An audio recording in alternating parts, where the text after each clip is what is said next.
Bonjour à tous, c'est votre artiste, votre fils, votre frère Inosbi.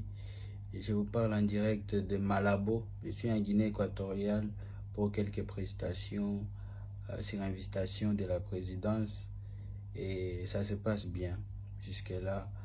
J'espère que vous allez aussi bien. J'ai fait cette vidéo en tout cas, c'est par rapport à tout ce qui se passe depuis mes récentes déclarations dans la conférence de presse que nous avons fait à Goma. C'était dans les buts de communiquer autour de notre double concert à Goma le 30 juin et 1er juillet. C'est des concerts humanitaires, alors nous étions dans l'obligation de présenter la vision à tous nos frères du média. Mais malheureusement,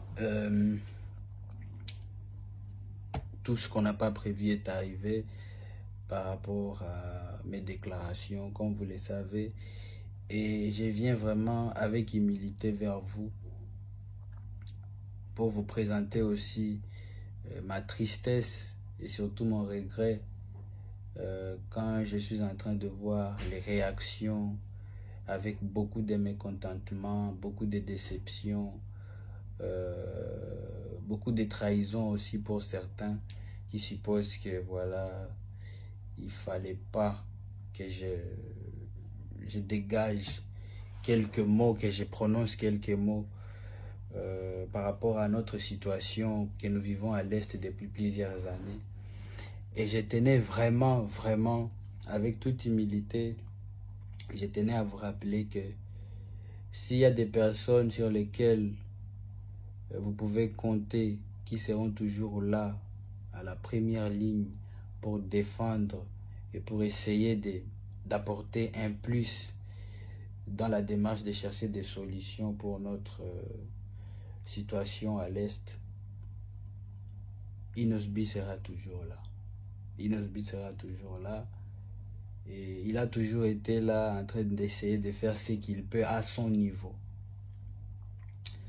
Et ce qui est malheureux dans tout ça, c'est que il y a une chaîne quand même des médias qui ne nous a pas facilité à passer notre message nettement comme on voulait le passer. La seule chose que moi je voulais essayer de faire, c'était passer un message pacifique entre les deux peuples voisins que nous sommes, la population congolaise et la population rwandaise. Parce que naturellement, pour ceux qui ont vécu à Goma, vous savez comment les rapports ont toujours été entre nos deux frontières.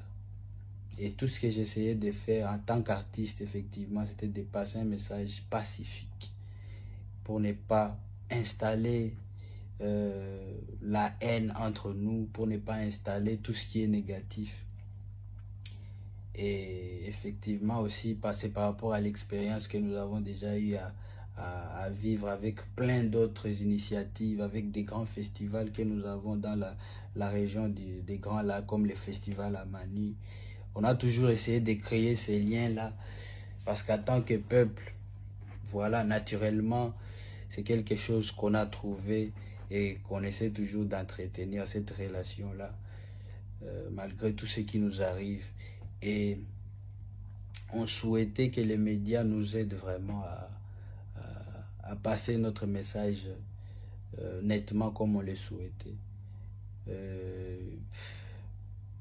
Ça me fait aussi quand même très mal de voir tout ce qui se passe, tout ce qui s'est dit. Et jusqu'à dire qu'aujourd'hui, Inosbi est pour l'agression qui est subie sa propre famille, sa propre communauté, sa propre nation qui est le Congo. C'est des choses aussi qui me font très mal, et je ne savais pas si on allait en arriver jusque là. Et je tenais encore à clarifier en tout cas une chose dans cette même démarche. C'est vrai qu'il y a déjà eu assez d'incompréhension dans la communication autour de ce que moi j'avais dit, Et c'est pour ça que chaque fois, je continue à déplorer que voilà, beaucoup de choses sont en train d'être mises hors du contexte que moi, je voulais transmettre. Mais je tenais à clarifier une chose qui est simple. Il n'y avait pas de date de concert au Rwanda. La conférence de presse à Goma, c'était pour nos 2 concerts humanitaires et des concerts qui sont produits par un orphelinat qui a une adresse où vous pouvez même aller visiter les enfants qui vont profiter de tous nos fonds que nous allons